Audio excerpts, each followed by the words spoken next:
ইয়া আইয়ুহাল্লাযীনা আমানু ইসতা'বিনু বিস-সাবরি ওয়াস-সালাহ ইন্নাল্লামা আস-সাবরিন।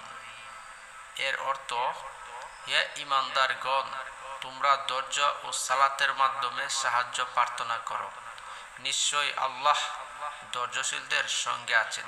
সূরা আল-বাকারা 153 আয়াত। বিসমিল্লাহির রহমানির রহিম। সমস্ত প্রশংসা আল্লাহ তাআলার জন্য। দরুদ ও সালাম বর্ষিত হোক আমাদের প্রিয় নবী সাল্লাল্লাহু আলাইহি সাল্লামের উপর। প্রিয় ভাই ও বোনেরা, আমাদের জীবনে এমন অনেক সময় আসে যখন চারিদিকে শুধু সমস্যা দেখা যায়। অর্থের সমস্যা, পারিবারিক সমস্যা, অসুস্থতার সমস্যা, মানসিক সমস্যা এবং হতাশা, মানসিক কষ্ট। এমন সময় মানুষ অনেকের কাছে সাহায্য চায়। কিন্তু আজ আল্লাহ তাআলা আমাদের এমন দুটি জিনিস শিখিয়েছেন যা একজন মুমিনের সবচেয়ে বড় শক্তি। আল্লাহ বলেন, হে ঈমানদারগণ, তোমরা ধৈর্য ও সালাতের মাধ্যমে সাহায্য প্রার্থনা করো, নিশ্চয়ই আল্লাহ ধৈর্যশীলদের সঙ্গে রয়েছেন। এই একটি আয়াত যদি আমরা হৃদয়ে ধারণ করতে পারি, তাহলে জীবনের অনেক কঠিন সময় পার করা সহজ হয়ে যাবে। আসুন আমরা জানি ধৈর্য এবং সবর কি।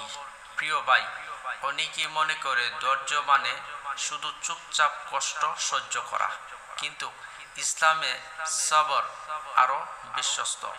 সবর হলো আল্লাহ আদেশ মেনে চলার অটল থাকা, গুনাহ থেকে নিজেকে বিরত রাখা, বিপদ আপদ আল্লাহর উপর ভরসা রেখে স্থির থাকা।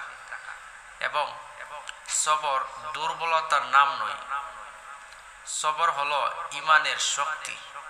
সালাত কেন সাহায্যের মাধ্যম?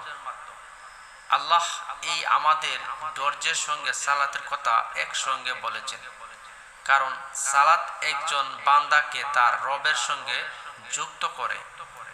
যখন একজন মানুষ সেজদায় মাথা রাখে, তখন সে তার সব দুঃখ, ভয় ও আশা আল্লাহর কাছে তুলে ধরে। রাসূলুল্লাহ সাল্লাল্লাহু আলাইহি সাল্লামের জীবনে যখন কঠিন পরিস্থিতি আসতো, তখন তিনি সালাতের মাধ্যমে আল্লাহ তাআলার কাছে সাহায্য চাইতেন। এটি আমাদের জন্য একটি শিক্ষা। কষ্টের সময় প্রথমে আল্লাহর দিকে ফিরে যাওয়া। আমাদের বাস্তব জীবনের শিক্ষা।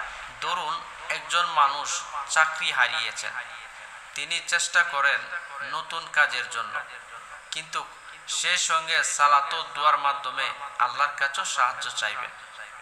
আবার কেউ অসুস্থ, শেষ চিকিৎসা নেবে, কিন্তু পাশাপাশি আল্লাহর কাছে সুস্থতার দোয়া করবে। কোরআনে আরেকটি সুন্দর শিক্ষা। আল্লাহ তাআলা একটি আয়াতে বলেন, নিশ্চয়ই কষ্টের সঙ্গে রয়েছে স্বস্তিত্ব। সূরা আশ-শুরা। কষ্টের পরে রয়েছে সুখ। এই আয়াত আমাদের আশা দেয় যে কষ্ট আজ আছে, তা চিরদিন থাকবে না। আল্লাহর রহমত অবশ্যই আসবে। একটি হাদিস, সহিহ হাদিস, রাসূলুল্লাহ সাল্লাল্লাহু আলাইহি সাল্লাম বলেছেন, মুমিনদের বিষয় আশ্চর্যজনক। তার প্রতিটি অবস্থায় তার জন্য কল্যাণকর। সুখ পেলে সে আল্লাহর শুকর আদায় করে, এটি তার জন্য কল্যাণ। আর কষ্ট পেলে সে ধৈর্য ধারণ করে, এটিও তার জন্য কল্যাণ। সহিহ মুসলিম। এটা একজন মুমিনের পরিচয়। নিজের জীবনের প্রয়োগ। আজ আমরা নিজের কাছে তিনটি প্রশ্ন করি। আমি কি সমস্যার সময় সালাতের দিকে ফিরে যাই? আমি কি বিপদের সময় ধৈর্য ধারণ করি? আমি কি আল্লাহর সিদ্ধান্তের উপর ভরসা রাখি? যদি উত্তর না হয়, তাহলে আজ থেকে শুরু করি। আর শুরুটা হবে এইভাবে। আমরা এই দোয়ার মাধ্যমে আল্লাহ তাআলার কাছে চাইব এইভাবে। দোয়াটা হবে এইভাবে, হে আল্লাহ, আমাদের অন্তরে সত্যিকারের ধৈর্য দান করুন। আমাদের সালাতকে সুন্দর ও হুজুর সঙ্গে আদায় করার তৌফিক দিন। কষ্টের সময় যেন আমরা আপনার কাছে সাহায্য চাই। আমাদের অন্তরকে হতাশ থেকে রক্ষা করুন। আমাদের ঈমানকে দৃঢ় রাখুন। আমাদের দুনিয়া ও আখিরাতের কল্যাণময় করে দিন। আমিন ইয়া রাব্বুল আলামিন। এতক্ষণ আমরা পবিত্র কোরআনে কারিমের সূরা আল বাকারা 153 নম্বর আয়াতে আলোচনা করলাম সংক্ষেপে। আর ভিডিওটা শেষ হওয়ার আগে আমি বলতে চাই, আজ আমরা 3টি প্রশ্ন করব আমাদের নিজেরকে।